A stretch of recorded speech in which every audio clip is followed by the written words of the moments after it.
Marc Pouls, bonjour, bienvenue dans notre Mediabox. Votre rapport sur la démocratie locale et régionale en République de Moldova, pour lequel vous êtes co-rapporteur, vient d'être présenté aux membres du Congrès en séance plénière. Donc tout d'abord, pourriez-vous nous expliquer dans un premier temps quels sont les principaux constats que vous avez pu relever dans ce rapport? Mais ce que ma co-rapporteure, Mme Egelsson, et moi-même avons constaté, c'est un degré très faible d'autonomie locale en Moldavie. Que ce soit au niveau des compétences qu'exercent les collectivités territoriales, que ce soit au niveau des ressources humaines, que ce soit au niveau financier.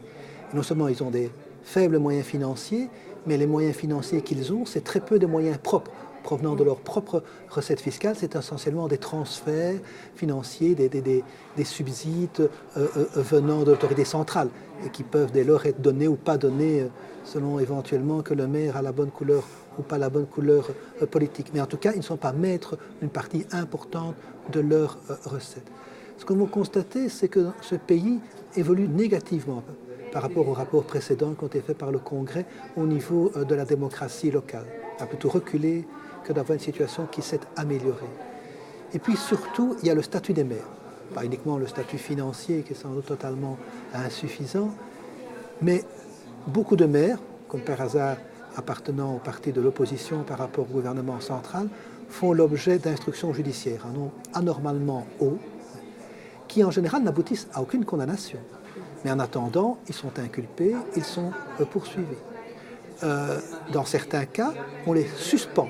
C'était le cas notamment du maire de Chisinau, qui avait été élu, réélu maire de sa ville, c'est la capitale de Moldavie. Et puis voilà, on le poursuit en justice, on ne le condamne pas, mais on le suspend de sa fonction de maire. Il a fini par démissionner pour provoquer des élections afin de permettre à un autre maire d'être élu.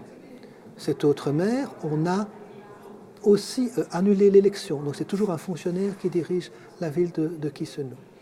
Il y a des pressions qui sont faites pour que les maires changent de parti politique.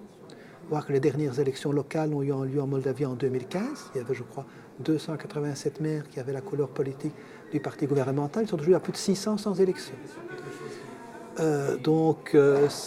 Évidemment, il y a toujours des gens qui spontanément changent en disant qu'on sera plus généreux avec eux au niveau des subsides, mais il n'y a pas que ça.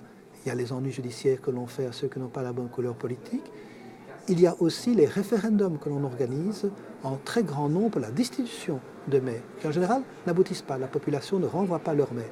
Là, ça crée quand même un climat quand même d'instabilité extrêmement grand. Ceci étant, il y a beaucoup de choses à réformer en Moldavie, bien entendu, que ce soit de redonner vraiment leur indépendance aux maires. Et il peut y avoir des cas de corruption qui doivent être poursuivis comme dans tout pays, mais en tout cas, ce qui se passe actuellement, c'est un nombre bien trop important. Et comme il n'y a pas de condamnation qui suit, ça interpelle quand même sur ce qui se passe dans ce pays, où il manque aussi d'un dialogue suffisamment constructif entre le gouvernement et les autorités locales. On voit bien que l'un et l'autre se regardent un peu en chien de faïence. Enfin, il n'y a vraiment pas de dialogue entre ces deux niveaux de pouvoir et de responsabilité qui l'un et l'autre doivent accepter, qu'il y a parfois des majorités politiques différentes selon évidemment les niveaux de pouvoir. Et puis il y a de nombreuses réformes qui doivent intervenir en Moldavie. Par exemple, si on prend la fiscalité, bien souvent le cadastre des biens n'est pas établi. Et donc on n'arrive pas à percevoir convenablement l'impôt foncier, qui est souvent, dans tous les pays, une des principales sources de recettes d'une collectivité locale. Peu la situation moldave est très proche de la situation en Grèce, par exemple. Ils ont aussi des difficultés à cet égard. Donc il y a certainement une réforme aussi de l'appareil fiscal. Il faut aussi que, je dirais, que les autorités centrales soient moins interventionnistes à surveiller un petit peu tout ce qui se fait dans les collectivités locales. Elles doivent avoir vraiment plus d'autonomie et de possibilités d'action en matière de compétences, de moyens financiers et de contrôle qui ne soient pas des contrôles, je dirais, d'opportunité sur les politiques qu'elles-mêmes et uniquement des contrôles de légalité. Également la question de la gestion des ressources humaines, parce qu'elles ne disposent pas de la possibilité d'engager du personnel bien souvent suffisamment qualifié que pour gérer leur municipalité. Donc il y a vraiment beaucoup d'enjeux et sans doute beaucoup de progrès à faire au niveau de la démocratie locale en Moldavie. Et du coup, face à ce recul de la démocratie locale en Moldavie, dont vous venez de nous exposer les principaux constat. Quelles sont les recommandations qui sont proposées dans ce rapport par le Congrès? Mais notamment d'établir le dialogue. Et là, ça nécessite aussi des efforts de part et d'autre, parce qu'il y a sans doute des responsabilités partagées aujourd'hui dans cette absence de dialogue, de clarifier aussi le fonctionnement au niveau des procureurs, des inculpations de maires, de revoir aussi les conditions dans lesquelles on peut organiser des référendums pour démettre les maires, de donner des moyens financiers suffisants aux autorités locales pour qu'elles soient véritablement maîtres des politiques qu'elles souhaitent mener.